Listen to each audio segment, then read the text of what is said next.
Hey, Facebook, Sam McEwen here, coming to you live from sunny Tampa, Florida. I think it's about 82 degrees out, just beautiful. The shows no humidity, just a wonderful, wonderful day. I hope you're having a gorgeous day wherever you're at on this beautiful Sunday afternoon. My topic today probably will irritate some people just because of the way I phrased it, but your big dreams and your big goals will never ever happen or ever amount to anything if you don't dream big, dream small daily. And here's what I mean by that. There are a whole lot of people out there that think that, just because they have these big dreams, these big goals, these big plans, that they're going to reach them. Well, first off, if you don't view your dreams through purpose and your vision through purpose and your goals through your purpose in life, what your real purpose in life is, they're never going to happen anyway. It's all going to be pipe dreams. And I don't know if you all understand where the word pipe dreams came from, but it came from the opium dens and stuff like that years and years and years ago, because people had these dreams while they were smoking. But anyway, but if you don't dream small daily, forget about your big dreams, your big goals and everything else, because your mind is not in the right place. And here's what I get by, or what I mean by dream small daily. Who can you help today without any expectation of return? Where can I go today where I'm going to be a blessing to somebody with no expectation of return? What can I do for my neighbor who's struggling emotionally, financially, spiritually? What can I do? What one little thing can I do to uplift their day? Dream small. Maybe it's go to a homeless shelter and serve for a couple of hours. Maybe it's go to your local school. I'm telling you what, the schools, every school in every state struggles with volunteers and things like that. And I don't care if you're my age, you have no little kids in school or anything, go and volunteer. It's the little things that you do every day that will make the big things, the big goals, the big dreams and stuff like that, that you have to come to pass, because it's not about how much money you earn. It's not about what you do on a grander scale. What it is about what you do every day to improve the world around you. Now, here's the thing. This is a scriptural principle, a biblical principle. Any of y'all that are listening to me know where I stand in my faith. But we do this thing, we call it Wealth Wednesday, okay? And it's just a little deal where we try and bless somebody without, basically without their knowledge, we do a random act of kindness involving a monetary exchange with absolutely no possibility of return or knowledge from the other person.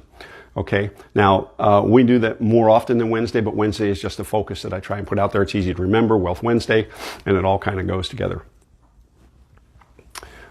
But the rewards are the things that we talk about, and I see it all the time on social media. A lot of my friends and everything, they participate in Wealth Wednesday. And so they participate in Wealth Wednesday, and they go out and maybe they spend $50 on a meal, and they leave the server a $50 tip. Hey, big deal. The server was blessed and everything else. And well, first off, it's not random, and it's not unknowns to the server.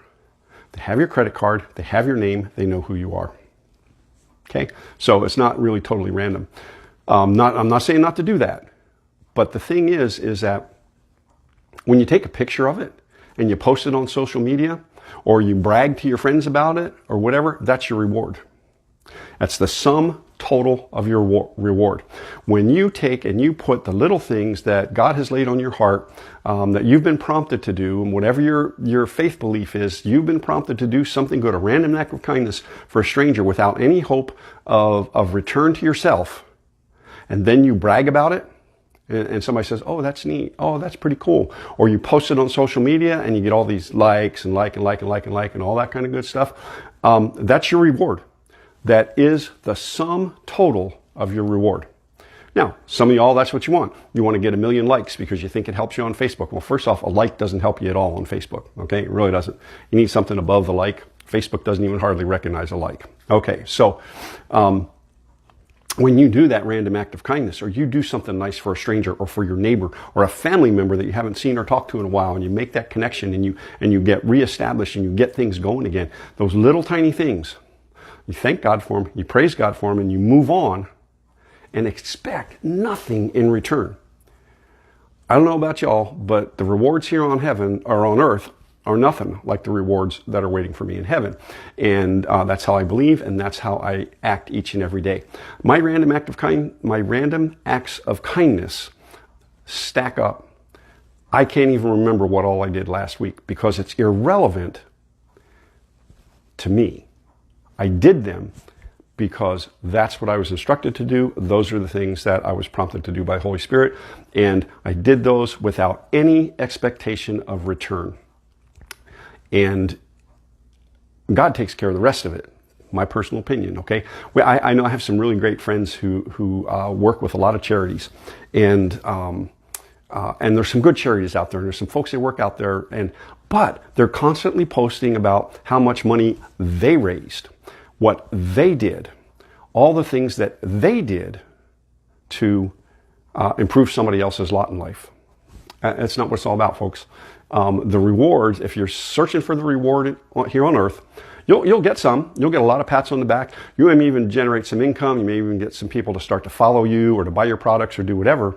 But that's the reward that you get. My reward is much deeper and higher and longer lasting than that because it has to do with how God will view me on Judgment Day. It has to do when I stand before God and He looks at me, I want Him to say, "Well done, thou good and faithful servant." That's all the words I want to hear. And by doing random acts of kindness day in and day out, doing the little things that make a difference in somebody else's life is more important than some big grand gesture that blows away in the wind or is done today and forgotten tomorrow. Okay? It's just how many people remember how much money was raised on the last telethon you watched or the last share-a-thon for some of the radio stations and things like that. You remember how much money was raised? I don't. They talk about how big it is and everything else, but the fact of the matter is, it's the little things that matter. It's more important for you to do that little thing for your neighbor. Somebody, the random ones are so much of a blessing. You know, go into the grocery store and buy a $5 or $10 gift card when you buy your groceries, toss it over to the clerk and say, "Hey, when you see somebody you think needs this, give it to them." You'd be surprised. You'd be surprised at the look on their face.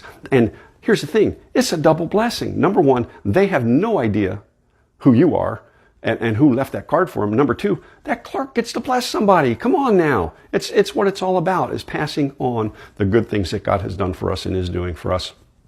So I would encourage you to remember the big dreams and big goals that you have are very, very, very important for your success in business, for your success in life. I mean, if you have a dream or a goal or vision to start a ministry, to write a book or do something like that, that's all good if you're doing it through the purpose, through your purpose in life. But it's the little things that are going to be remembered when you get to heaven. It's the little things that God's going to bless you in. It's the little things that make life on this planet worthwhile for you and me and the people that we bless.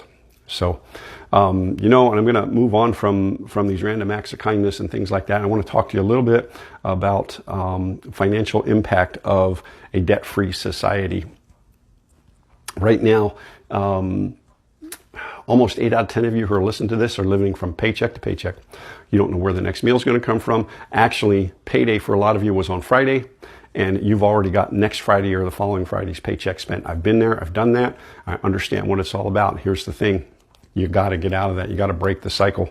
Bankruptcy is not an option. These debt resolution companies, where you turn your debts over to them and they pay them, it's not an option. They literally destroy your life almost as bad as bankruptcy does.